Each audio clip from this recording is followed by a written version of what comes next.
سره جلا جلا کیږي او جدا جدا به تباه کیږي. نو شل شل مه کیږئ، سل صحیح.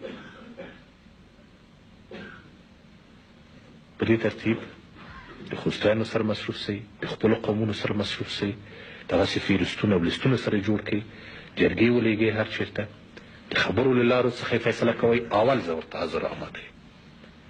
که خبرې سره نه مني ته وایي چې توره راواخله نجیبه، نو ما خو توره اخیستې ده، تر اوسه پورې ورسره لګیا یم. درته ومېلو چې د دوی زور راباندې نه دی بر. ورته راته وایي چې 88 هېوادونه ورسره دي، 100 دي چې پروا نه کوي. مګر به زه خو د اقل د وطن د یو زلمي په حیث د یو پښتون په صفت دا شمله مې خو د دوی پښو د چا پښو ته پردو پښو ته خو نه ده وراچولې. پته باره مې خو دومره ننګ او غیرت ګټلی دی. او بیا تا باندې زه دا وایم چې زه حاضر یم درسره توره کړم. بل څوک نه راولم، دا رښتیا درته یم چې بل څوک نه راولم، نه یې راغواړم. ځکه چې زه قوم لرم، زه وطن لرم، زه خلک لرم، زه تاریخ لرم. زه خپل قوم، زه خپل وطن، زه خپلو خلکو، زه خپل تاریخ ته آواز راپورته کوم.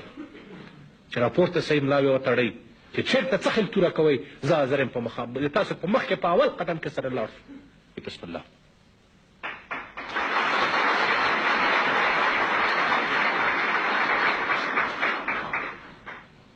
او د نورو قومونو سره هم داسې نه چې تاسې اوس بیا دې څخه ووتئ چې ولا نجیب راته ویل چې د نورو قومونو سره نه وګورئ چې دغه ازبکو، ترکمنو، تاجکو دوی راټولوو، نو راځئ یو څو ورځې به دلته بیا هم بهانه راپیدا سوه سره راټول به یو. نه، یو تعداد دغه برخې ته پرېږدئ او یو برخې یو تعداد وظیفه واخلئ، لاړ شئ خپلو قومونو ته. ځکه د ګردیز نه نیولې تر لوګره پورې، هغه چې نیولې تر پکتیکا پورې، پکتیکا نیولې تر خوسته پورې، پاکستان ته ځئ، جلال آباد ته ورځئ، هر چېرته چې ورځئ خپل وظایف سرته ورسئ. یو تعداد دلته پاتې سئ او نور قومونه راټول کړئ او د ټولو سره مشوره وکړئ.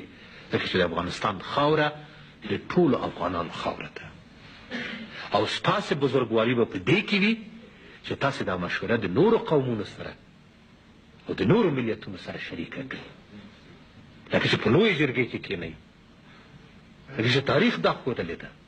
د نورو قومونو یووالی او اتحاد مو چې سره راوسته، زه تاسو ته یم چې دا اتحاد او یووالی چې سره یو وارې آواز یې پورته سو. جنګ ته د زه بیا نه لېږم، د اختیار درته یم مخکې له جنګ څخه پاکستان راته وایي چې زه اوس سره کښېنم، خو چې ته ځان سره یو ځای کړې. د تا د نفاق سره، د تا نفاق نه بې اتفاقۍ څخه دښمنانو ډېر استفاده کړې. واقعیت خبره دا ده. زما د سولې په سیاست کې جبن او ډار نه دی پروت. زما د سولې په سیاست کې د بیرته افغانانو د یو ځای کولو سوال پروت دی چې زه وایم آشتي کم، آشتي کم، آشتي کم، چې وجود مې یو تن یوسي. دا زخمي پرهارونه چې زما په وجود، په افغانستان په وجود باندې لګول سوي دي، دې باندې بیرته زه ملهم کېږدم.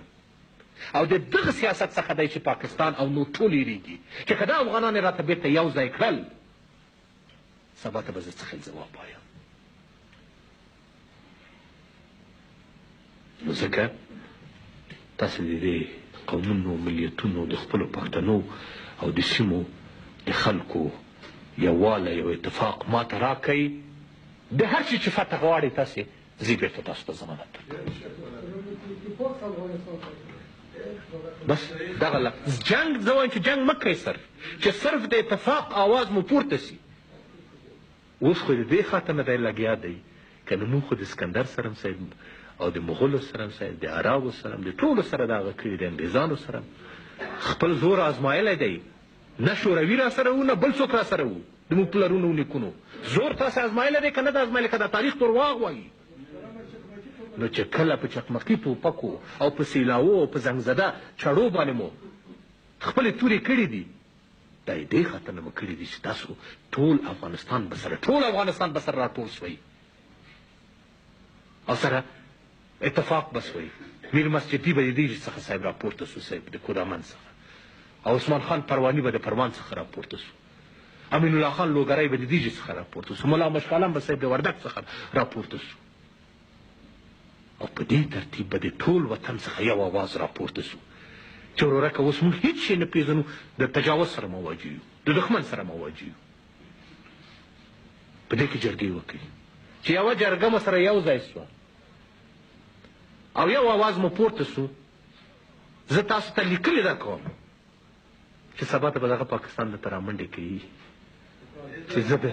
چې زه در سره کښېنم، زه در سره کښېنم. بس دغه خبره.